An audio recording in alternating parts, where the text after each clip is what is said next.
My name is Trae Price, and with me is Christopher Champagne, aka Mr. Champagne, and this is the Filthy Casuals on E3.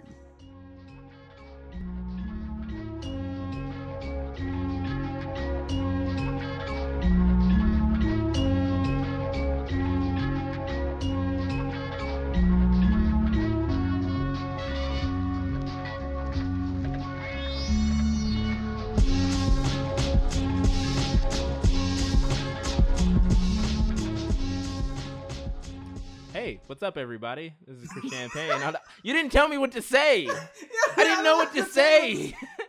You could have said anything. It was fine I did say stuff, and then you laughed at me, and I was like... It's because the way that you said it with the look on your face just sounded so... Hey, everybody. I mean, you didn't tell me. He didn't tell me. People, he didn't tell me what to say. He said, he like pointed at me, just like, okay, your turn. And I'm like, I had not planned for this, Mr. Price. It was such the perfect, like, awkward, and it was great. It was some weird shit. It is not the worst thing that happened, because we all saw the E3 conferences, so... the shade from this man. But speaking of, I'm going to give a few words, much like everybody else in between each smattering of trailers that they showed. I'm going to give a few words about E3 that I think, and then we're going to go into what the show is. And the show is the best, the worst, and then 3 games that we're looking forward to maybe buying, purchasing, that we're going to keep our eye on in the coming year.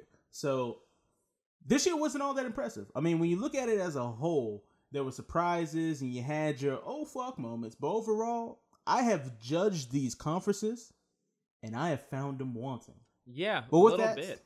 Right? A little bit. Like as a god on high, which the customer is king. Nay God. Yo. I found it wanting. And you know, with that said, Chris, I'm gonna since I didn't give you the cue on what to say the first time. That's all I'm saying. Give me your good news. Tell me what your best E3 conference, what you thought was the best E3 conference out there. So my best E3 conference, people might be upset to hear, was not Nintendo, not normally. I thought that they had a good showing. I thought that they came out. They really pushed for it. They honestly did. Especially with a lot of what I heard and saw about the other ones. But I honestly think Sony brought the heat. Sony had the best conference, in my opinion, followed closely by Bethesda, not because they had good games, but because it was funny. But Sony's conference was literally, they came out, they said, hi, I'm the head of Sony, here are some games. And then they just showed trailer after trailer after trailer. And then a guy came out and was like, hey, I also work for Sony. Here are more games. And then trailer after trailer. Like, they knew what they wanted. They weren't filling in any sort of, like, filler time. They did have a big VR section. It wasn't huge, but they did have a VR section, which I am done with that, honestly, in the gaming, like, whole, like, lengths of time devoted to VR. I don't think it's worth it, personally. But I know a lot of people are excited for that, so with the games that they showed, it all looked good. Sony really brought it, this E3. I am actually really in the opposite. I'm surprised, because you said your favorite, you know, we are talking about the best of the best, so yes, I will agree. Sony, yes, you undeniably so, right? Undeniably so. I'm really surprised that you didn't say that your second was Nintendo, because for my second, it was Nintendo. So honestly. Nintendo, honestly, I like Nintendo showing, but what they showed, while it was very hype filled, while it was very like nostalgia filled, and it was some cool stuff. Honestly, the things that I never thought I'd say, the Mario X Rabbids game, I'm interested. I'm not committing to buying, but it is an interesting look at the Mario world. Like, they're taking basically tactical XCOM strategy type gameplay and putting stupid Rabbids and Mario on it. And I think that that's cool. But what they showed for the most part wasn't really even, it wasn't a lot of trailers. It wasn't a lot of gameplay. It wasn't even a lot of trailers. It was like, we're going to have this game, and then they would show this game, and then that would be it. And I wasn't in for that. Like, I was getting hype with everyone else, but I wanted to see more from them. And whereas they had that, I say Bethesda second, because Bethesda's games, they really went whole on VR, which was a bold move for Bethesda. But at least they had gameplay of stuff. Like, they showed that this stuff is close. Like, don't stray too far, because we got this stuff coming out soon. Okay, see, and that's where I differ, because coming off of Nintendo's E3 last year, where it was nothing but Pokemon and Zelda, I actually really love the announcements of this year. I mean, we get two Metroid games out of nowhere. Left field. That first Metroid, so Metroid Prime 4, if you haven't heard yet, Metroid Prime 4 is coming. It's a real thing. They're making it. This is not the darkest timeline, folks. We have proof. But to show that other Metroid, like the remake, I think it's Super Metroid that they're remaking, and it's like on the 3DS, it looks really good. That was out of left field. I had no idea that was coming. And Nintendo did a decent amount of that, but I think this is where I think it differs. Nintendo doesn't follow the typical like E3 press conference setup where it's you get an hour, you show some big games, you show some big stuff, and then you maybe put out a few videos online, or people that are at the conference check out other games that maybe didn't make it to the conference. Nintendo does it differently. One, they don't have an actual conference. No one sits in a room and watches someone on stage show shit. They do a streaming, a streaming on internet, like pre-recorded thing. And then they have 3 days of people talking about new games. So there were actually a ton of games that were shown at E3 and shown at they call them Treehouse Lives, that weren't shown in the press conference. But what I judge them on when it comes to did you win or did you lose E3 is that spotlight, that direct, conference, that 30-minute, because like you might not be following the traditional path, but when compared to traditional paths, that's your conference. And so I felt like that was lacking, but over the rest of the time, they showed a ton of stuff. Like, go them. Okay, well, enough of me defending Nintendo. Let me actually talk about which is weird. Best. Can we talk about how this is what's happening? I am shilling on Nintendo, and Trae is defending like the situation. Like I have been turned by the dark side, come back to kill the younglings, and Trae's like, no, son. Okay, let's talk about this then. You want to break it down? Let's talk about this. I want to switch. And Xenoblade Chronicles look good. It did. I didn't play the first one. I saw that second one. I was like, yo, I gotta head to GameStop, man. There's some catching up to do. Like it looked. Your boy. See, I played Xenoblade Chronicles X, and Xenoblade Chronicles X is not the best. I've heard that it's good, but when you dick tease me with a robot and then don't give me that robot, I feel angry. So you fucked up. I mean, but Xenoblade Chronicles 1 is apparently like one of the best JRPGs out there, so I kind of want to check it out. And 2 looks good. Yeah, no, they both look that like 2 looks amazing. I was surprised. Like they were showing the trailer for it, and in typical trailer fashion, the game's title is not until the end. Because if you're a true fan, you already know. I have never played a Xenoblade Chronicles game.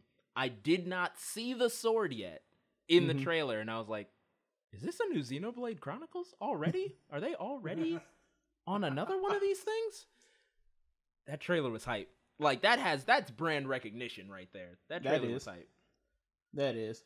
All right, but so let me talk about Sony and give my spill on it, because, I mean, it's the same thing as you said, but I look at the exclusives. Yeah. And Sony, next to Nintendo, was the only one to have actual exclusive games, exclusive gameplays. I mean, they didn't just have like a whole smattering of, exclusives plastered over top of Microsoft. When they had it, they didn't even have to say it was exclusive. I don't think they said exclusive. They just probably said like world premiere. Because you just know. That's the thing. I mean, when I look at all the stuff that I want to play and I want to pre-order, it's just great. You have the Horizon expansion, Days Gone, Shadow of the Colossus remaster. Yes, Detroit Being Human. I had no idea what that game was. That looked amazing, right? Mm-hmm. Yeah, I didn't know what it was until they said the title. I was like, is this Detroit? But this doesn't look like because it looks wholly different than the trailer we saw last time. The trailer we saw last time was like Crystal Dynamics. Oh man, what is the game? Beyond Two Souls, and the other one they did with the the boy, with the detective. Like that's what that looked like. But this looked like somebody saw the Division and said, let's actually put something good in here. In fact, I'm glad you said Division, because I hadn't made the connection. This is like the Division meets Beyond Two Souls or iRobot. Yeah. But but no, the other game, whatever that game was, the one with the guy and the flashlight, the decisions that you had to make, something like that. But this is like that mixed together because it's because you have to make choices the same way that you did in those games, and those choices, I hope, are going to really affect the story. But the way that you make them is so cool. You can see on the screen, it's third person. You're standing in a field, and something like, let's say a car is coming straight at you. You can decide to hide behind something, or you can not move and get hit by the car, or you can go over here, cut out the lights, something like. But whatever you choose changes how the story's gonna go, because you're obviously in a different place. It's so weird how they've shown it, but it seems really good. I am actually excited. So good. But last but not least, Spider-Man. I honestly think this one Sony, they're thinking, like, because for a minute I was on the fence. I was like, these games look good. They're really throwing them at us. But what really makes this so great? And then they brought Spider-Man out, and I was like, ooh. You know what won it for me? You want to know what really won it for me? When they pulled a Marvel-esque after credits teaser with the Spider-Man game. People, skip ahead if you don't want spoilers. It's a fucking video game trailer. Why do you care about spoilers? But Miles Morales, boy. It's over. Come on, dude, let's go. Miles! That shit was too much. Miles Morales, boy. So here's my thing. Here's my thing with that. I think the game is not what we think it is. Really? Because the way they had Mr. Negative attack Peter made it seem like he takes him out of commission. If you know anything about Mr. Negative power, people, is that Mr. Negative is a villain who has the ability to turn people negative, like into negative versions of themselves, or, you know, the opposite of themselves. There's a moment in the comics where he turns Aunt May into an incredible bitch. He turns Cloak and Dagger into Dagger and Cloak. Like, Cloak gets Dagger's powers and Dagger gets Cloak's powers. Like, she wants to feed off darkness and he has like a light cloak. I don't know how it works, but whatever. So I'm thinking either A, Peter gets taken out of commission and this is the origin of Miles Morales, or B, Peter becomes evil and once again this is the origin of Miles Morales. Honestly, like, I feel like it's a fake if this is even remotely the origins of Miles Morales in a Spider-Man game, they've won this is game of the year. It could be the shittiest game in the world. I promise you, game of the year. People will buy it. We will eat it the fuck up because we all want that Miles Morales story. Like, we do. That's like, when they brought him. I think the best part was when they brought him out at the end of the thing. They didn't even say this. Like, they didn't even say this is Miles Morales. It was a quick one-off. Like, hey Miles, come on, and then he turned, and that was it. Everybody knew. Everybody caught it. Everybody's like, grab that scene right there. I want it. Yeah, no, and that was literally a big thing. It was like they learned, and it was just a. That's when I said at the beginning there were oh shit moments. That was an oh shit moment because we all knew that was it. Sony was going to show the Spider-Man trailer. That's the thing about this E3. There were practically almost no surprises because everybody was elaborating on games that they had announced pretty much at a previous E3 that had been dropped to the side or just had announcement trailers. This one was an explanation of their trailer, but at the same time, that surprise at the end. They just didn't see it coming. Yeah, it's one of those things. This is why Sony is on top right now, and you can fight me on this, people in our comments. Please do. I'll fight you back. But this is why Sony is on top. They go above and beyond. Like they're doing what you expect and then adding more. Not because they have to. They could have left Miles Morales out of that. Teased this a couple months into the future when the game's gonna. But they're like, no, they're gonna get blown away by this shit. So they put it in. Like that's what makes you great. And they know what they're doing. Exactly. So and that's why Sony was the best like conference to me. And it's really weird because both people were saying that both like all the other trailers, all the other conferences got their, subsequent like roastings. Yeah. Out of, and they deserve that because, say what you will, they weren't great. Some of them were real bad. We will talk about it in a second. But Sony and Nintendo were getting like really big like trash conferences. Yeah. Both of them. When honestly, some people would say these are really good conferences. They showed us what we want without all the filler crap that we're going to talk about in a second. So I honestly don't really understand that. I mean, so my surprise is that Sony's getting that stuff. Nintendo always gets some crap. Honestly, I give them some crap every year. Because, I mean, they're weird. They do their own thing. They don't follow the norm. And that's what I love about them. But also, it gets real hard to defend you When it's like the kid, on the playground that's like the nerdy, like high-waisted shorts. He's got the glasses. He's wearing suspenders for some reason. And so everyone's like, "Ha, you're a nerd, ha ha ha!" And then you come up like, "No, man, you shouldn't do that. He's a regular kid, and he's over here with like his nasal spray for no reason, just like, oh yeah." And you're just like, okay, when you do stuff like that, it makes it real hard to defend you against the other kids. Stand back a little bit.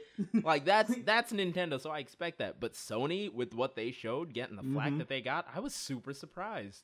And the fact of a lot of it is gameplay trailers. Yeah. And what isn't gameplay trailers is in-game footage, because you know that's what it could either look like or what it's going to be like. Like the Shadow of the Colossus trailer, you know that's going to be like. Yeah, exactly. They're show you the whole thing right there. You've played Shadow of the Colossus. You know what it's going to play like. It's not like it's a new game. It's a remake. You know what it's going to play like. They're showing you how pretty it's going to be. Like, that's the point.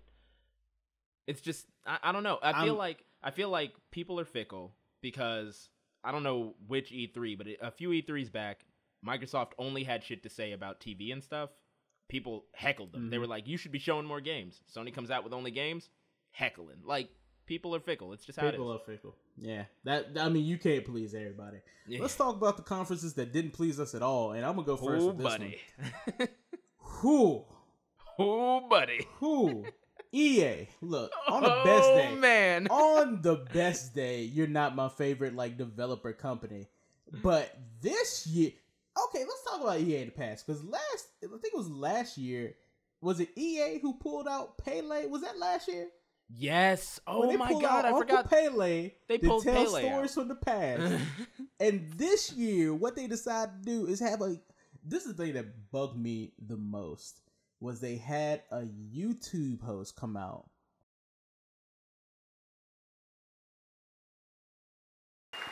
What up, guys? Thank you for having me, EA. If you guys don't know who I am, my name is Jesse Wellens, and I am a YouTube creator. So I am here to talk about Need for Speed Payback. If you guys didn't know, Need for Speed Payback,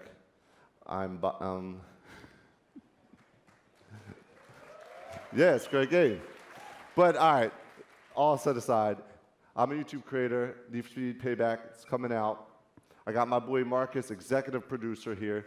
He is the producer of the game. And when I tell you, this brother was like the kid in the class who couldn't read, and the teacher called on him, and you knew you would be sitting there. You would be sitting there for a good 15 minutes while this motherfucker tried to read the passage from the Grace of Wrath. I got secondhand embarrassment. I don't know about you. It hurt to watch. Like, honestly. And it was one of those things. EA, like we said, EA is not our favorite. Honestly. They're a great company. They're not a great company. They're actually voted one of the worst companies. But we're not going to talk about that. The EA is a company that we acknowledge. And so you exist, EA. You exist. And so whenever they have their conference, I don't really tune into it. I watch it, I see what games they're coming out with so that I can note like what I might be getting, but I don't really pay attention. It was weird though, kind of zoning out with them in the background, words, and then just silence for a long time. And I looked and I see this kid frozen on screen, just frozen. And then it was one of those things where I'm like, okay, you froze, but it's fine if you stay frozen. They'll cut to something else because they'll realize you obviously couldn't do this. They'll get someone else to say your part. This is regular production. The problem was he decided in just a fit of like, I will not go down without a fight, to not be frozen and instead play off the crowd. The problem was he does not know how to play off the crowd. So it was so bad. So it was one of those situations where he tries to say something, stops, freezes, and then he hears one person like laugh or something in the crowd, and he's like, ha ha, ha yeah, yeah. It was just, whew. So was the second person that came out after him who was not better at all. Was he also a YouTube host? I'm honestly not sure where they got. So the whole idea for the EA press conference this year was just weird to me. It was, they had people on stage showing off games, but they also kept making reference to a pool of computers that they had where people could then also play games. But I don't think it was just anyone could play games. I think it was like there were specific people that were. So why are you? Never once did I see them like go in and be like, so what are you working on? Or what are you playing right now? It was just like they were there. I don't understand it, man. And what really sad is there are some games from EA that from this conference that I am looking forward to. Or I feel like should get an honorable mention. Like Battlefront 2, they pulled in Aisha Tyler. I don't know what Ubisoft decided this year where Aisha Tyler was nowhere to be seen. Instead, they brought the baddest bitch out on the stage. Yo, my heart. I don't know what I know her from, but my heart. Tell me this. Does she not look like a dominatrix? Like, when she came out demanding on stage, she looked like she'd step on your balls. And I'm okay with that. I would have let her. Oh, my God. I would let her. I would have been like, please, some more. Just, she held it, though. She held her own. She introduced and talked about that game in a way that made me excited for it. Not just because she looks pretty, but also because she made that game sound super fun. She showed off some cool stuff. There was video of, like, other Star Wars actors or something. I know that John Boyega came up, and it was like a game that I was not interested in all in a conference that was just going downhill, and she brought that back. Go her. Yes, she did. Yes, you are right. Please, Mr. Can I have another? But there's also Fast and Need for the Spirit. Fast and Need for Speed Furious. Fast and Need for the Furious crew. Like that. That's. Honestly, and I'm excited for that game. Like, I really, like, that's not one of my 3, but I feel like it gets an honorable mention because Need for Speed knew what they needed to do, and what they need to do was just make this the Fast and Furious movie. Like, that's honestly it.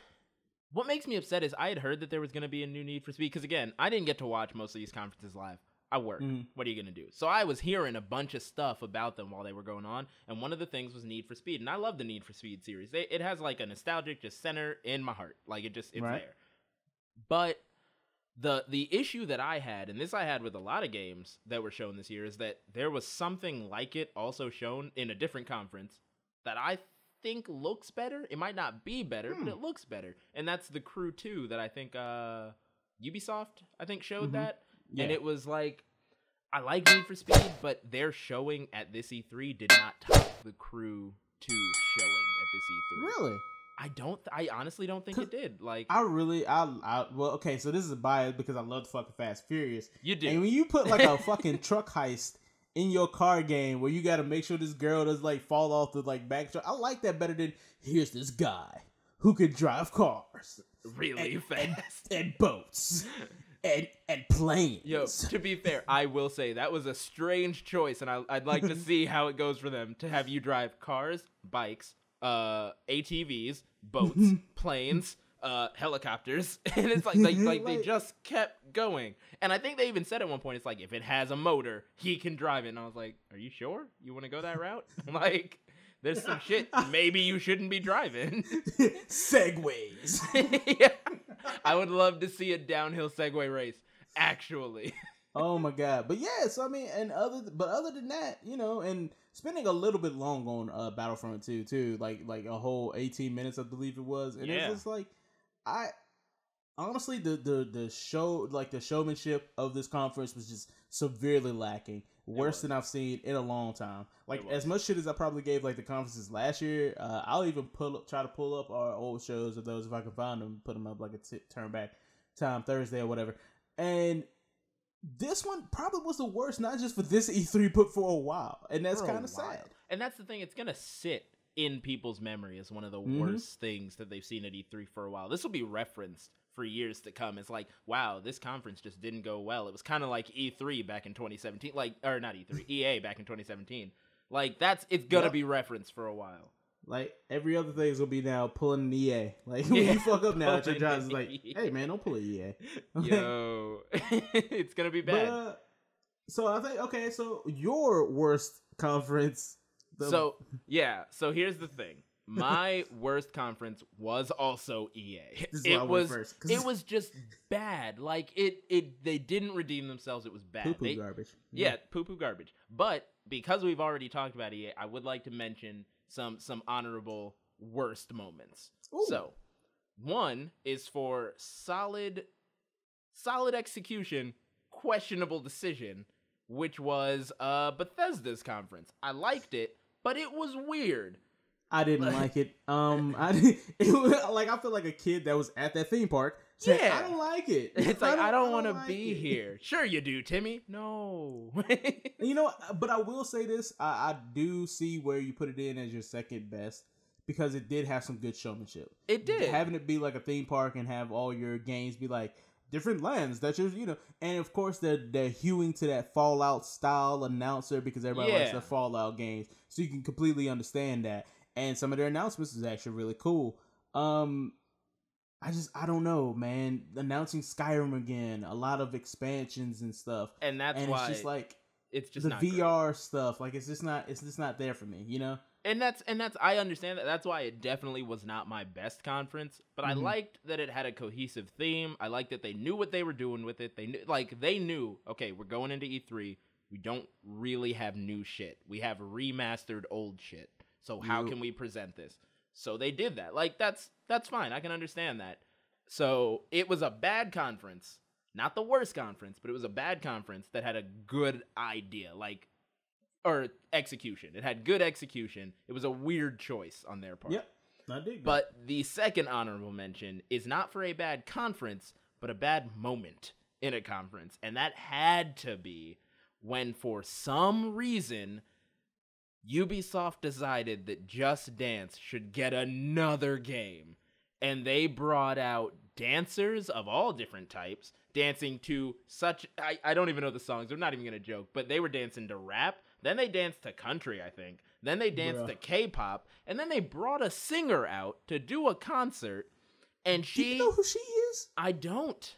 But that's the thing. She had, so I'm not going to say she has no name recognition. Depending on where you go in the world, certain artists have certain levels of recognition. So don't judge us if you like this girl. I'm just saying she was missing a few notes. No offense to her. It's not like I'm singing concerts every day. But she was missing a few notes, and it was a weird choice. And they always do this for Just Dance at their E3 conferences, where they'll either have a bunch of dancers come on stage, or they'll be playing a bunch of music, have a singer come. And I'm like, just show it. We all know what Just Dance is, and we're not going to get more hype about it. Like, we have hit a level of hype where we're like, we acknowledge that this is a game, and we buy it, and we'll play it with friends while we're drunk. Don't try and sell this to us anymore.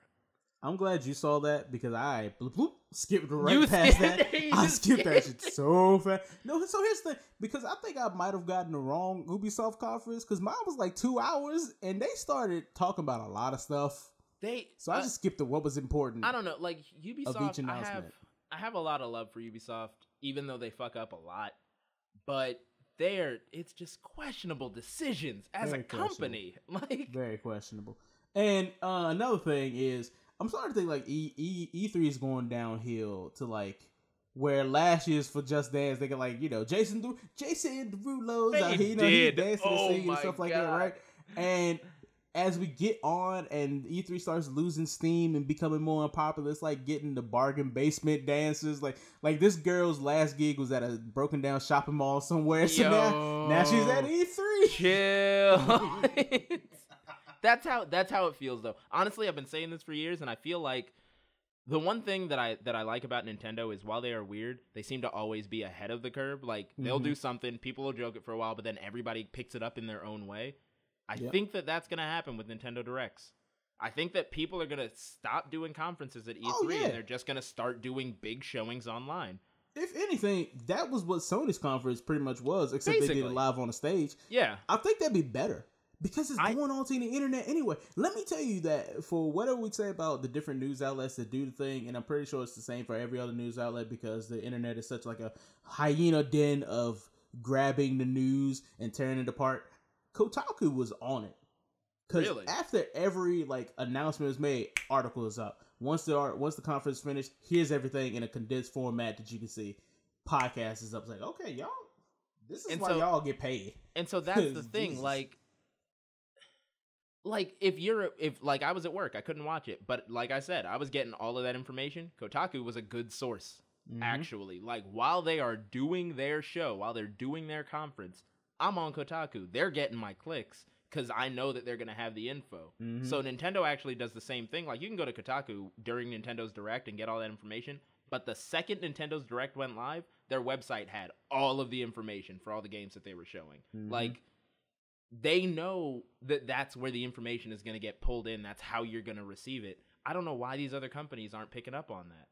It comes to the point now where the only reason to watch the conferences is to get those cringy moments where you get to be in the classroom again and listening to Jimmy try to read through the passage of...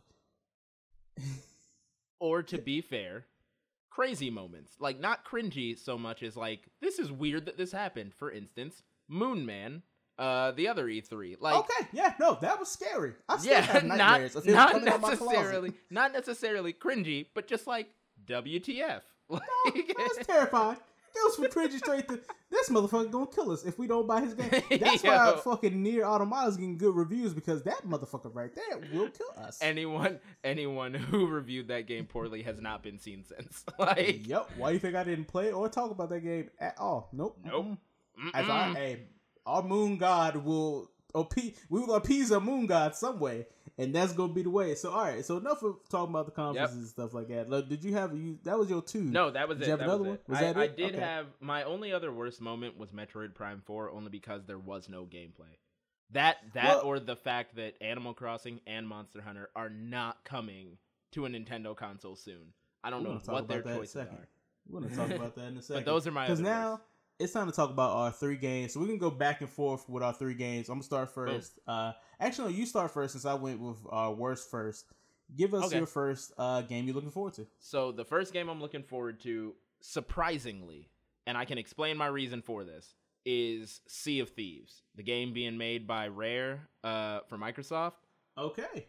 So here's the reason I'm excited for that game, because as a lot of people that watch the conferences know, there is Skull and Bones being made by I think Ubisoft. That's also coming out, and they're kind of the same game. Here's why I like Sea of Thieves. Sea of Thieves looks way more fun. Yep.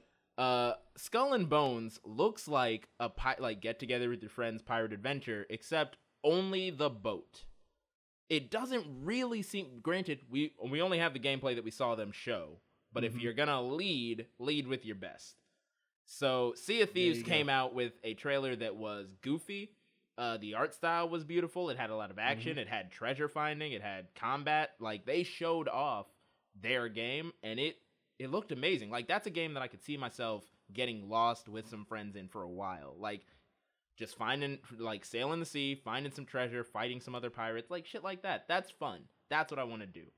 I did not get that. Yeah, I'm gonna ditto that, because Skull and Crossbones is apparently what everybody's saying it is the boat combat from Assassin's Creed 4. Basically. Put into its own game. Yep. I am in the minority of hating the boat combat in Assassin's Creed 4. That was the exact thing that Malcolm says. He said, because Malcolm, if you don't follow the Timewasterz podcast and stuff, what are you doing? You should get on that. But we have a friend named Malcolm who has played all of the Assassin's Creed games. He loves them, or loved them. It's a complicated relationship. But the main thing is, he did not like the boat combat in Assassin's Creed, like many other people that we have talked to have, but apparently not the majority of the internet. So it was funny as shit. This conference is going on. He was able to watch it, and he sends me a message like, "Oh, so you're telling me that I had to go through all of those shitty boat missions so that you could make another game rather than Assassin's Creed?" And I was like, they're not lying to you, dog. Like, that is exactly what happened. This was a beta test. All those Assassin's Creeds were beta tests with a bit of filler. Like, the Skull and Crossbones, that game-winning E3. Guys, we're gonna kill them with this E3. They're gonna be pirates, but just with the boats. But just the boats.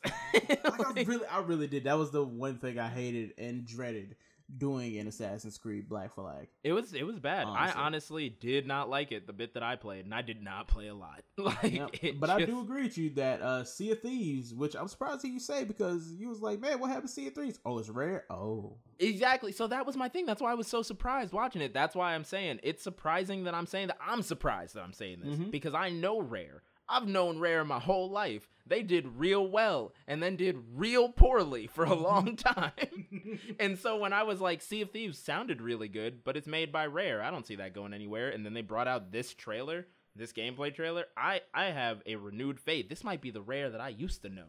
This might be Rare's going back. They want the old Rare is what they're saying. Might be the Rare that I used to know. Chris out there on the fucking beaches with a fucking white with shirt, blonde hair billowing out. You are the bear that I used to know. Like, I'm telling you, I'm thinking, I'm gonna put my money down. I'm saying that this is the comeback for Rare. Rare has been given a, no pun intended, rare chance at redemption. Like, shut up. Shut up. They could do this. I think that this game can really bring them back as a respected developer, and then they'll get better games from here, hopefully.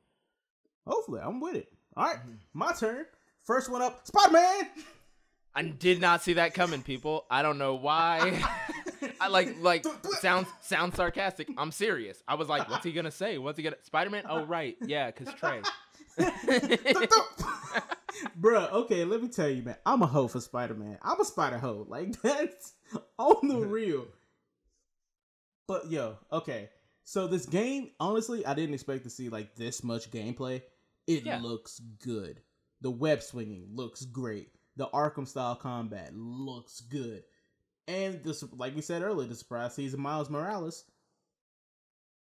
I'm still thinking, is this game what we think it is? Was that just appease the fans, or you know what would be better than anything if it was a game in 2 parts? The actual, so you know how they have like New Game Plus for games a lot of the time? What if it was, we have this game, it's Spider-Man, it's whatever, you go through the regular Spider-Man story, and then that shit that you were talking about happens, and then that's the end of the game, but you can start a new game as Miles, and they're like, it's basically the same game, but there are new enemies, stuff's harder, Miles has to deal with this shit. I would love that. That's creative. That's like the fucking, I think the reverse castle in Castlevania 4 Symphony of the Night. Yeah. Good idea. What's actually going to happen is Devil May Cry 4, where you play the game as Dante or Nero. You play the game as Dante, then you play the game as Dante, then you play the game as Nero. All over again. Honestly, if that happens, like, if there is, like, what I'm thinking it's going to happen is, like, that's, like, the beginning. Like, he's going, like, Spider-Man's on the trail of Mr. Negative and his inner demons, and he's trying to take him down, and then shit happens. That's, like, the beginning tutorial to get you to play, like, how to play the game. And then you go through a little, you know, introductory part with, like, Miles and, you know, his Uncle Aaron and stuff like that. He gets his powers, boom, play the game as Miles. Then maybe some switch off with Spider-Man and Miles. Maybe not. I don't know. That's the thing. Honestly, it keeps me guessing. I think switch off would be the best way to go, because you could have it where Spider-Man is teaching Miles the whole time, and then something happens to Spider-Man. Miles has to come in and pick up the reins, and it's everything that he's been taught. Look, all we're saying is, Sony, hire us. We got ideas. All I'm saying. I'm saying is what that man just said. Hire us, please, because we are broke, and he got a wife. I'm just hungry, so you know, we'll work for Spider-Man. That's all I'm saying. That Spider-Man game looked incredible, and like you said, I'm also surprised at how much they actually showed us. I was not expecting that at all. More importantly, I heard a lot of stuff online where people are like, oh, well, yeah, but they just retook the combat from Arkham Asylum, like the Arkham games. And I was like, was that a problem? No one has ever complained about the Arkham combat. I'm very happy with what they're doing here. Well, he just gave you a nicer cooked steak the way you want it. Like, yeah. Yes, he did. And I've thanked him 3 times already. You better get yours. I'm going to get mine. Exactly. And I'm just like, how are you complaining about it? It just looks good. It looks good. Sony saving E3.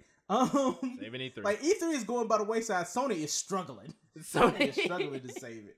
Everyone's like, I don't even want to watch it. Sony's like, no, guys, get better. We got to keep them. You know what? We'll do it ourselves. What's your number 2?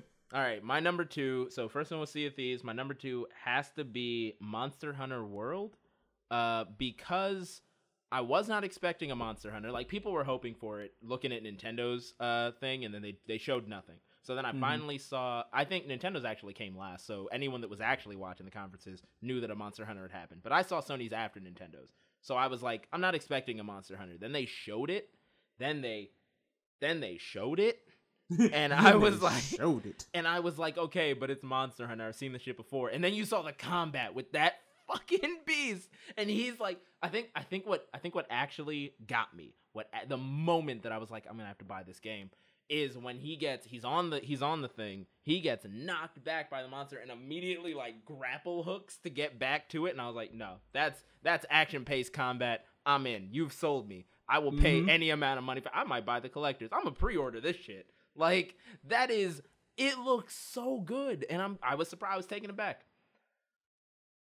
Bruh. Look, I'm gonna tell you something.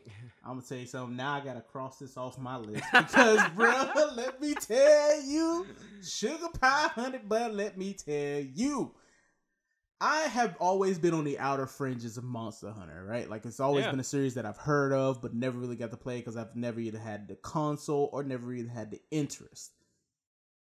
Oh my god! So Sony did something that's really amazing. Like, we're going to give you Shadow of the Colossus Remastered, and then we're going to give you new Shadow of the Colossus. Here's Monster Hunter World. Okay, bitch. That's exactly what happened. People, if you haven't seen the trailer, go watch the trailer. In fact, we'll play the trailer. Someone will play the trailer. You got to see it. It's trailer's playing while he thought somebody going to do it somewhere. I can't see it, but somebody going to see it. It's amazing. It looks good.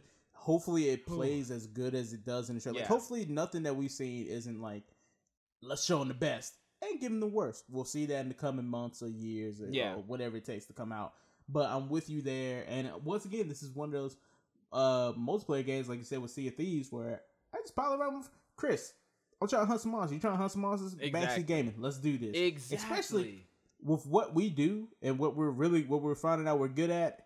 I'm looking out for games of like, can we play this together? Can we put this on the show? Can we do this? Can we do that? You know what I mean? This is always good. We for, need like, those, like, come on, big companies. We need those co-ops. Like, I've been saying every co-op. Like, I understand the appeal of a good online multiplayer where it's like combat and it's competitive. Like, I get that. I get the Call of Duties. I get the Battlefields. That's fair.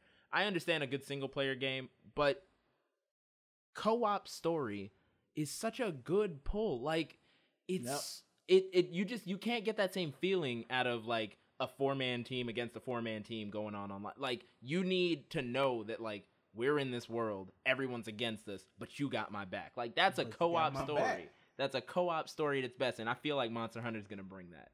That's right. Well, let me get to my number 2, which can't guess what it is. Assassin's Creed Origins. Really? Yes. Okay, so here's the thing. I have a love-hate hate relationship with Assassin's Creed. Hated the first one, loved the second one, hated the third one, liked the fourth one. Fifth one's okay. I like Syndicate. Like, but Syndicate was that one, and I even told you, that's the one where it's like, I'm done with Assassin's Creed for a while. I will not pick this series up for a little bit. And then they showed me a black motherfucker fighting a giant snake, and I was like, well, shit. I did not expect this. You were basically like, so I've been trying crack for a while, and crack's like, okay, but I think it's bad for me. I'm gonna stop for a while. And they were like, but have you tried this crack? Like, have you tasted it? And you're like, well, no, I have not tried this crack. You brought out, okay, let's like, well, okay, let's party. Like, I just like, I can't get on board with it. I saw it. I'm not gonna say it doesn't look good, but I can't get on board with that Assassin's Creed because I've been burned by Assassin's Creed a lot. Okay, I mean, you know, that's perfectly fair. But here's the thing. This is going to be a more mystical Assassin's Creed. This is the first, like, this is the origins of Assassin's Creed. Yeah. It's Assassin's Creed Origins. I'm actually interested in that. It's starting in Egypt, the cradle of civilization. Cool. Let's see what the fuck happens there. How is this also when the Templars start? If the Templars didn't start here, are we fighting somebody other than the fucking Templars? Yeah. Because that would be interesting. The future conceit is there. I'm not even gonna pretend like I know that the future conceit is not there because the future conceit is there. The present day's bullshit is gonna be there. Fine, fuck it. But honestly, a more mystical, like Assassin's Creed world that we haven't seen before could actually be just that. My problem is, where do you go after this? Because this is their beginning. This is their mystical stuff, and obviously things go a bit more science fiction-y in the future. Does that mean we go back to the same? Because once you start this precedent, where do you go? How do you top yourself? This is a prequel. What I'm genuinely hoping, because I'm like I said, it does look like a good game, but I've been burned before. But I do appreciate what they're doing, getting more mystical, getting back, like taking everything that we know, and it means nothing because it hasn't happened yet, going way back to the beginning. Like, I like that. I would like to see how the Assassins started. But what I'm hoping that they do, if it's good, is do something like they did with the Ezio series, where they follow that same protagonist for a while. Keep going with that. Let's see how he keeps going to create the assassins. Like, because think about it. If he's the first assassin, eventually he's got to train some people. I would love to see that story. Like, you know what, Chris? And this is why you have your hand is on the pulse, because an Ubisoft executive is also saying the same thing. Ezio did us good. We need to make sequels to these games. Like, I mean, to be fair, Ezio did them good. Like, I don't know why they went away from that like idea. They just kept jumping from time period to time period. Nothing really stuck. It was just. I really like the jumping to the time period. I think that's one of the best things draws of the series. Having a different game every time, to me, was cool. But I do understand your point, and that's why this one seems that's my second, man. What is your third? Okay, so my third is, not surprisingly, Days Gone. Huh. I thought we were gonna have the same third, but okay. Oh, I'm surprised. I also thought that we were gonna have the same third, so now I'm surprised to see what your third is. But so Days Gone. But Days Gone is the new zombie. It's like, they might not be zombies, but they're always zombies. Like, we all know. Well, okay, Chris, allow me to take out my Nouveau glasses and put them on for a second. The term zombie, as we have it, see, what you're dealing with more is infected, because zombies actually come from a Haitian religion where they actually reanimated the dead with zombie powder and create the living dead that way. So they're not really zombies, but they are infected. Please continue. I fucking hate him, guys. Okay, but so the zombies come back. And so it's like they showed it off.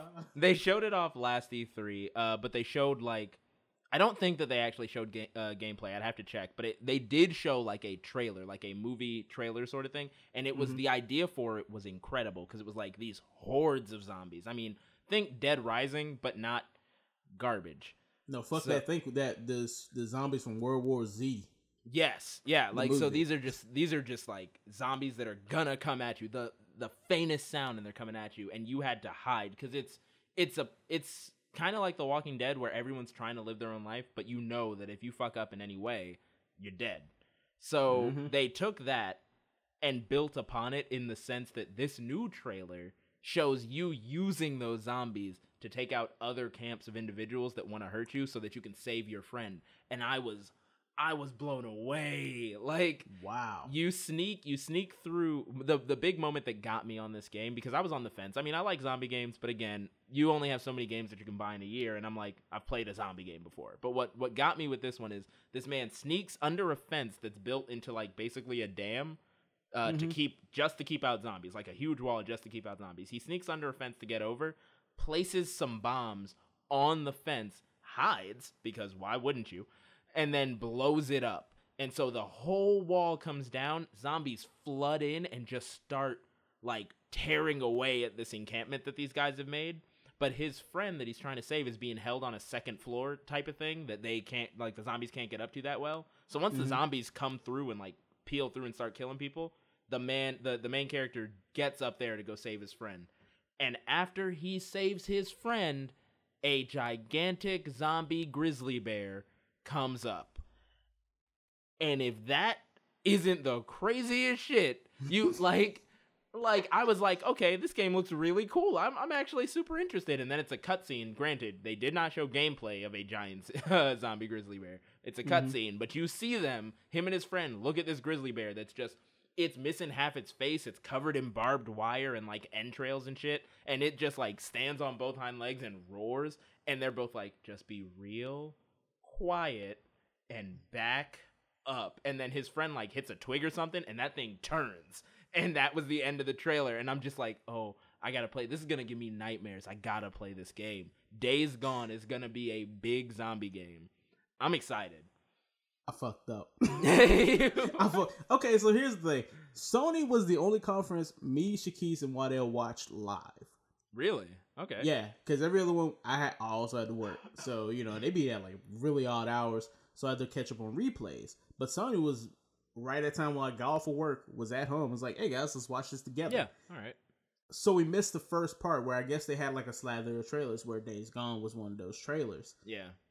I never got to see that, so now I have to go back and look at that. Go back and watch. Go back and watch. it looks like it's really coming along. I don't know how far in development they are, but I'm excited to see where they go with this. They should be close to done. I think they're probably in like, they should be in like, was it QT, QA, quality assurance, right? Yeah, quality assurance. Right, because they, like, the trailer that you had mentioned before, like, previously, there was a gameplay trailer, which is really surprising because that was their first trailer. Yeah. And it was the one where he was, like, in a train yard and trailing the zombies around, trapping them with traps.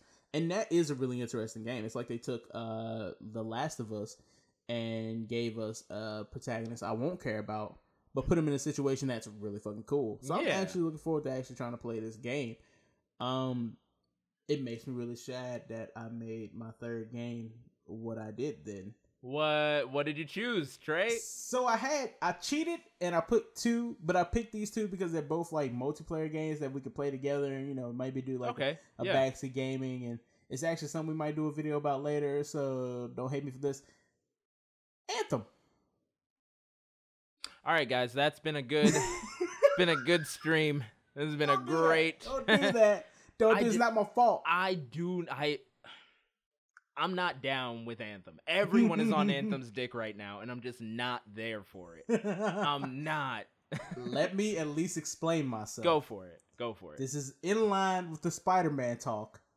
They look like Kamen Riders, and you can't take that away from me. They do.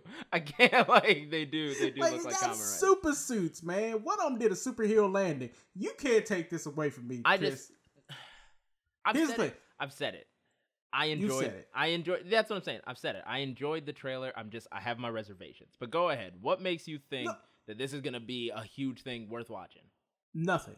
Because honestly, this is a game I want to This isn't a game like all the other games that both you and I have mentioned. I kind of would think about pre-ordering. Like, when I get the money that I get in the fall, you know what I mean, for working and whatever, I'll be like, hey, I need to put down for a slathering game so that when we're able to play them. These are the games that might be. But Anthem is one of those where I think you said it before, the Destiny hype was there. The Destiny hype was it felt dirty after a moment. I'm not even kidding. I watched that trailer. It starts with them in the city and he's talking, and then that conversation between that person and the NPC happens, and I was like, wow, that's like his facial structures and all that, it looks really good. And then they walk up and you're like, you're a freelancer, one of the people destined to like save the last city. And I was like, this sounds familiar. They get inside of the mech, and they're like, you in your exosuit, you have all these powers. I'm like, this sounds familiar. And then they jump off and they start flying, and then they show all of these powers that you have, and I was like, I've been here. I don't know when, but I've been here before. And then Trinity from the Matrix steps out of nowhere. It's like, that was deja vu. That means there's a glitch in the code. Yeah, like it's just it took a hold of me towards the end of the trailer. I was like, this makes me feel the way Destiny did when that was first coming out, and we saw how that went. Now, granted, if one of our viewers, is one of the people that still plays Destiny very heavily, I can understand why. We've done a couple articles on it. You can read those. We understand it's a good game with friends. It's a good thing. It's a good like time sync with friends. It's very fun. You can get a lot of good memes out of it. But I don't think it's a good game on its own anymore. Like, it's just not. It fucked up one too many times. After we played the game for a little bit and you continued, I stopped. I just stopped. Exactly. And never picked it back up. You gotta understand, we all went into it at the same time. Trae was out within a month and a half. I was out so fast. Oh my God, guys. I dropped out like it was time to do the mile at school. Yo. True story. First went out all the time. Anyway, but with that, that's why this is a game I want to keep my eye on. Okay. This isn't a game I want to pre-order. This is a game that when it comes out, if the reviews are even medium, I'll be like, Chris, are you willing to go in on this with me? We'll do some kind of streaming things with it. You know, depending on what those reviews are, maybe he'll say yes. Maybe he'll be like, dog, I gotta buy a porcelain rabbit, so I can't. You know, and that. I mean, from my porcelain rabbit collection, like you got the miniature collections. Don't even lie to me. Anyway, but also I feel you on everything that you're saying. They didn't show any conclusive thing about the enemies, so it could be the same thing with Destiny where the enemies are all the fucking same. Yep. the powers could be like just bullshit powers. Like they could say they're customized, but they could only be like sets of 3. Yep. You know, like honestly, I like the flying around. I like the the look of the environment. I like the fact that you put a suit on. That's just cool to me. Again, this is a game that I want to watch and hope for the best, but I won't buy day one. I won't pre-order it. I'm waiting for reviews. I need actual concrete decisions on it. I need people to say, this is good. You're not wasting your money. But I'm with you. I want this to be good. I do. Yep. It looks amazing. But it's the same way when you're watching any trailer, and this is a key thing for all of our viewers. If you are ever watching a gameplay trailer get revealed, and the developer comes out and says, you can go anywhere, that's a red fucking flag. If you see him say, see those mountains in the back? You could go there. Drop it. Leave. That man is trying to trick you into pre-ordering. Get the fuck out of there. Unless that developer is From Software. Yes, From Software is actually really good at that shit. Don't, like, you got basically trust your developers if you know them. But any other time, that is a red flag, and that's how I felt this whole video. I was like, they're showing a lot of stuff, but it's a lot of stuff in some really controlled environments. Like, do you realize, think of what we saw in that trailer, and understand that no one was playing it. That was pre-recorded video. Notice that you have not seen any actual gameplay. So, last thing, and then we're going to stop because I think we're out of time. But you got Destiny vibes off this. I got fucking Tom Clancy's Rainbow Siege vibes off of this. Yes. When they did the fucking, like, the 4-man team, and everybody was like, oh, man, that's so cool. It's so tense. Yeah, but they're doing the same thing here. And that wasn't really tense when the game came out. No. It was actually really fucking stupid. And nobody really talks like that. So... No. It's a lot of... And that's the thing. This game seems like it's going to be like Destiny, like Tom Clancy's Siege. It's going to be a lot of what the players bring to it is going to make it good. And historically, that's not been enough to sell a game. Like, not at all. Damn, I said that was the last thing, but last thing, and then we're done for real. They need to do like fucking Destiny 2 is bring Nathan Fillion in here, and then maybe Trae's a little interesting. Because Trae's a little interesting. I was hoping that you would bring up Destiny 2. I am also interested in Destiny 2 with how much. So, like I said, we all got into Destiny. Then Trae was out. I was out after a while, but Malcolm, who we talked about earlier, he was still in, him and his wife. Now, Malcolm actually is not really interested in Destiny 2. He hasn't seen a lot on it. He's purposefully been like putting it off because we got burned once before. But his wife told me, she was like, look, Destiny 2 is amazing. I need you to watch it because I want to convince you both to get it. And I was like, look, for you, I will watch it, but no promises. I watched it. I watched their whole thing on it. Bungie had a whole like talks before E3 about it. They had a whole streaming thing. And I'm kind of sold. Like, I don't want to say that I'm fully sold. I'm still on the fence, but I'm like on the fence. Michael Jackson leaning into buying it. Like, I wish you did do videos. It's like it looks good. It looks super good. We need a skit. It's like Anthem. I'm up to you. I'm watching your shit. But Destiny 2 now. Destiny just like, yep, we here for it. We're here for it. I feel like they fixed a lot of this stuff. This is what I'm saying. They had a year to understand what was wrong with their game and why a lot of the player base left. Now, their community for the game has been huge. It's not like big in numbers, but they do great things. I will give that to the Destiny community. They do charity stuff. They're very supportive. You go to any Destiny streamer, they are always the nicest people. But the numbers weren't there. And Bungie has to have noticed that a lot of that fell off. So I feel like with what they showed, they're trying to fix that by like putting in stuff to help people.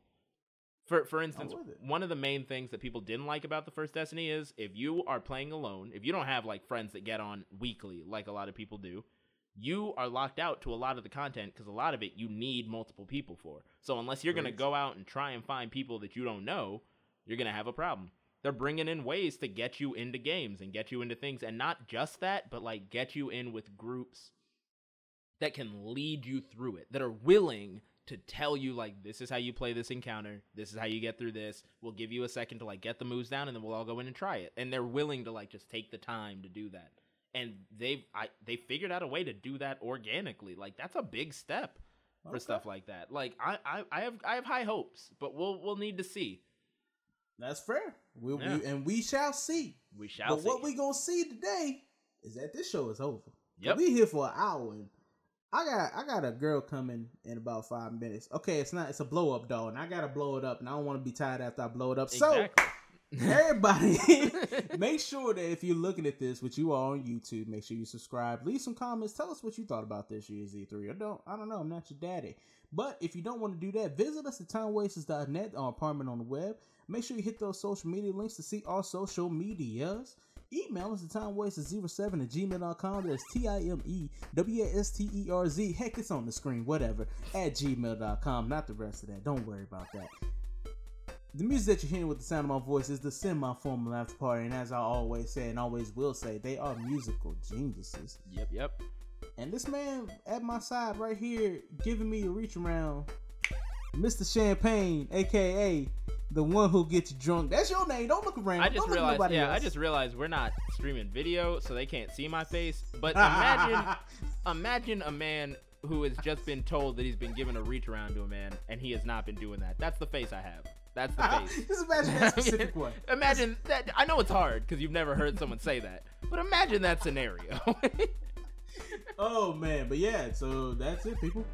Good night. Night. And goodbye. Yeah. Oh, I just stepped on your line. My bad. I mean, it's all good. I feel like it still worked out. Do you think it worked out?